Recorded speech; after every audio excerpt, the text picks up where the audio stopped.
Nostradamus a crypté son œuvre, c'est indéniable. Il l'a fait pour nous faire parvenir plusieurs messages. D'abord celui d'un terrible danger à cause des puissances du monde actuel. Les armes nucléaires sont dangereuses pour l'humanité, et la folie des hommes également est dangereuse pour l'humanité. Ensuite, il nous annonce la venue d'un homme qui marquera son époque, parce qu'il va lutter contre les forces du mal. Nostradamus laisse de nombreux messages à cet homme, et dans d'autres messages qui ne sont pas publiés ici sur ce diaporama, il le met en garde, lui demandant d'être très prudent. Jean-Paul II, lors de sa visite en France de la fin des années 80, avait parlé de cet homme en disant « France, vieille France, félicite-toi de la réincarnation du Verbe en ton pays ». Et ensuite il avait repris la même chose mais avec l'Europe. Il disait « Europe, félicite-toi de la venue du Paraclet ». Bonjour à tous. Dans cette nouvelle vidéo, je vais vous parler du consolateur. Dans certains versets bibliques, Jésus-Christ aurait clairement annoncé la venue de l'Antéchrist. Et il est souvent appelé Paraclet ou consolateur. À travers ces versets, les musulmans disaient que le Christ ne faisait qu'annoncer en réalité l'arrivée du prophète Mahomet, quelques siècles plus tard. Ce que je ne crois pas vraiment, hein, car ce consolateur s'adressera à toute la planète. Alors que la religion islamique, née de l'enseignement de Mahomet, n'avait conquise qu'un quart du monde. Concernant la venue de ce paraclet ou consolateur, Jésus-Christ disait à ses disciples « Frères, la destinée de notre monde est si secrète, je vous le dis en vérité, qu'elle ne sera clairement connue que par un seul homme.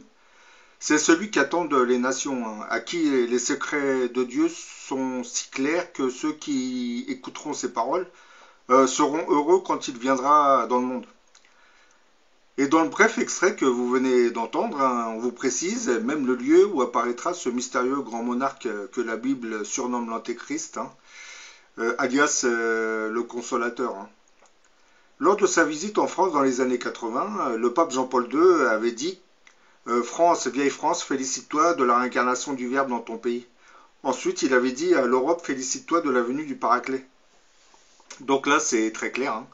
Ce mystérieux grand monarque à qui on attribue plusieurs noms, comme le Mahdi, l'Antéchrist ou le Consolateur, apparaîtra en Europe, comme je l'ai déjà dit dans d'autres vidéos, et plus précisément en France à travers le Verbe de Dieu. Mais pour ce qui est de la France, j'en ai aussi parlé dans d'autres vidéos, plusieurs prophéties nous disent que ce grand monarque naîtra en France. Donc ce que le pape Jean-Paul II disait, des visionnaires chrétiens l'avaient déjà dit plusieurs centaines d'années avant. Maintenant je vais vous citer le verset biblique où Jésus-Christ annonce la venue de ce mystérieux consolateur dont le personnage correspondrait beaucoup plus à celui de l'Antéchrist. Bible, Nouveau Testament, Évangile selon Saint Jean, chapitre 16, versets de 7 à 13. Cependant, je vous dis la vérité, il vous est avantageux que je m'en aille, car si je ne m'en vais pas, le consolateur ne viendra pas vers vous. Mais si je m'en vais, je vous l'enverrai, et quand il sera venu, il convaincra le monde en ce qui concerne le péché, la justice et le jugement. En ce qui concerne le péché, parce qu'il ne croit pas en moi, la justice parce que je vais au Père, et que vous ne me verrez plus, le jugement parce que le prince de ce monde sera jugé. Pour ceux qui ne connaissent pas trop, le prince de ce monde, c'est le diable. J'aurai encore plusieurs choses à vous dire, mais elles sont au-dessus de votre portée. Mais quand le consolateur sera venu, il vous conduira dans toute la vérité, car il ne parlera pas de lui-même, mais il dira tout ce qu'il aura entendu et vous annoncera les choses à venir. Beaucoup de théologiens chrétiens n'accepteront pas mon interprétation. Mais bon, je leur poserai cette question concernant la personnalité de l'Antéchrist. N'auriez-vous pas été trompé pendant plusieurs siècles? Vous lui attribuez une aura maléfique en sachant fort bien que son pouvoir immense lui sera donné par Dieu. Très belle contradiction de la part des religieux. C'est exactement la même chose pour les théologiens musulmans. Ils nous parlent d'un Antéchrist cruel et maléfique qui s'emparera du monde en y installant l'abomination. Et avec un tel curriculum vitae, celui qui se présentera sous cette apparence de l'Antéchrist ne pourra pas vraiment régner. Or, dans les desseins de Dieu, l'Antéchrist sera amené à gouverner ce monde.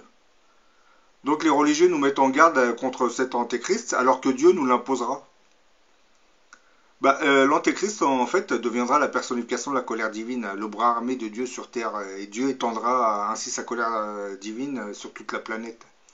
Les religieux auront beau critiquer l'avènement de cet Antéchrist, hein, mais comme il sera intégré dans le programme de Dieu, eh ben, logiquement, il apparaîtra au grand jour, hein, malgré les mises en garde que nous ont envoyées les religieux. Les oligarchies régnantes de nos démocraties et les régimes militaires commenceront à craindre ce mystérieux grand monarque. Car avec toutes ces armées, je pense que l'Antéchrist avancera sur le monde sous une impulsion divine. Et ça, les forces du mal le savent très bien. C'est peut-être pour cette même raison qu'ils nous le dépeignent comme un personnage maléfique. Et comme vous regardez sur la toile internet, lorsque vous dites Antéchrist, c'est vraiment le diable en personne, hein.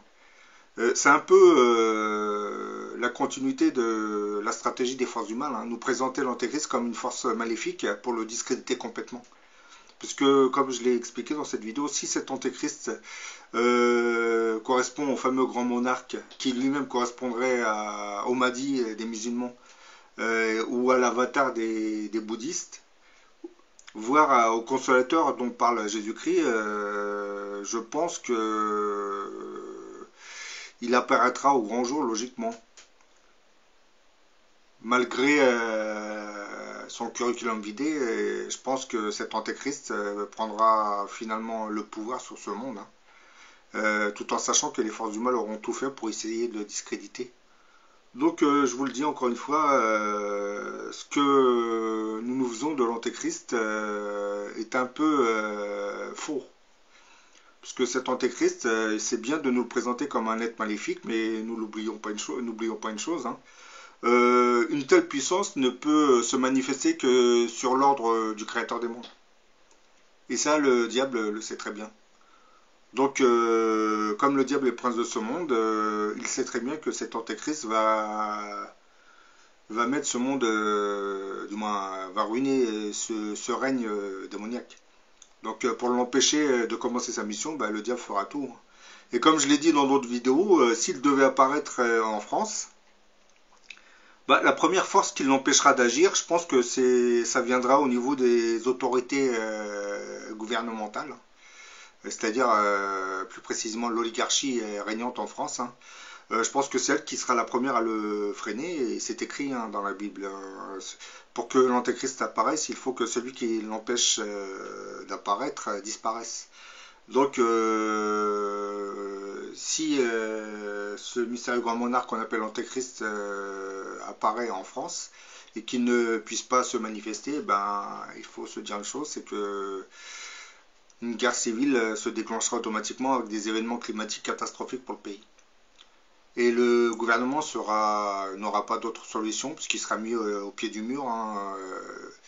Il n'aura pas d'autre solution que de laisser ce personnage se présenter à la planète. Puisque si l'oligarchie française empêche ce personnage de se manifester, c'est qu'il ne représente pas vraiment le mal, hein. Parce que le mal, c'est l'oligarchie qui le reflète. Les oligarchies n'ont pas les mêmes desseins que les peuples, vous le savez plus ou moins. Ils regardent leur propre intérêt, c'est-à-dire gagner de plus en plus d'argent sur votre exploitation.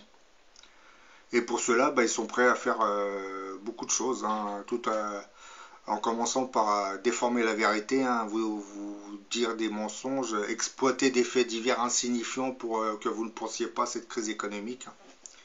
Mais bon. Donc là, je vous ai fait cette vidéo pour vous dire que, je pense que le consolateur dont parle Jésus-Christ sera en fait l'Antéchrist. Ce qui pour beaucoup de théologiens va être choquant, hein, mais bon, je pense que cet Antéchrist, qui veut dire antérieur au Christ, ne sera pas aussi maléfique que ça, c'est-à-dire maléfique. Pour libérer les peuples, il faudra bien qu'il avance avec des armées, donc il faudra bien qu'il fasse la guerre. Là, c'est un peu, voilà, c'est comme les évêques en 40. Pour mettre un terme au nazisme, il fallait bien qu'ils envoient leur armée, hein, pour écraser le nazisme. Là, on peut rien faire, hein, ça sera dans le futur des guerres. Et ces guerres ne seront pas là pour imposer un dictat, mais pour libérer les peuples, hein. Puisque, comme je l'ai expliqué, l'avènement de l'Antéchrist, c'est l'un des signes annonciateurs de la fin de notre monde. Donc, lorsqu'il va apparaître, Même s'il arrive à sauver beaucoup de peuples, je pense que notre monde sera condamné. Parce que l'Antéchrist arrive, l'Apocalypse se déclenchera automatiquement. Et le Christ ne viendra qu'après l'Apocalypse.